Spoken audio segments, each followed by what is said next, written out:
закуска. Ето е закуската. Цук, цук. Това не знам дали е за нас, ама може.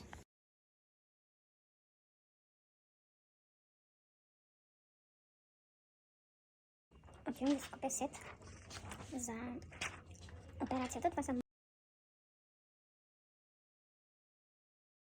Това е зубка, която консумирам преди да родя. Спирулина.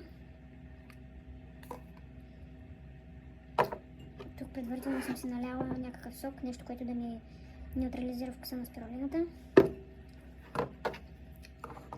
Спирулина. И на втория етаж тук отиваме мед.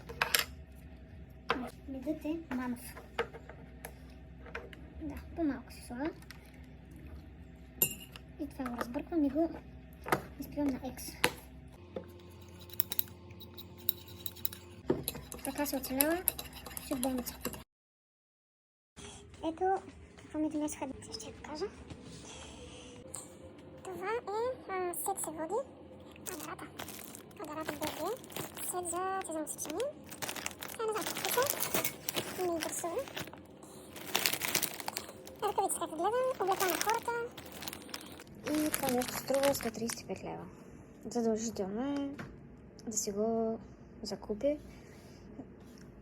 Ако имате второ здраво осигуряване, те издават фактури, си ги събирате към бележките, всичко, което сте платили като разходи по раждането.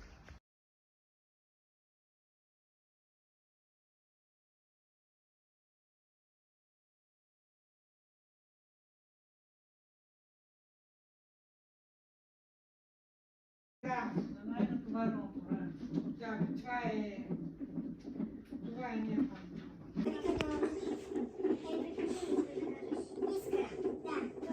Това е огретен. Огретен, не знаете как се прави огретен? Огретен се прави с картофи и яйца и сирене. Да, обаче тук вместо картофи слагат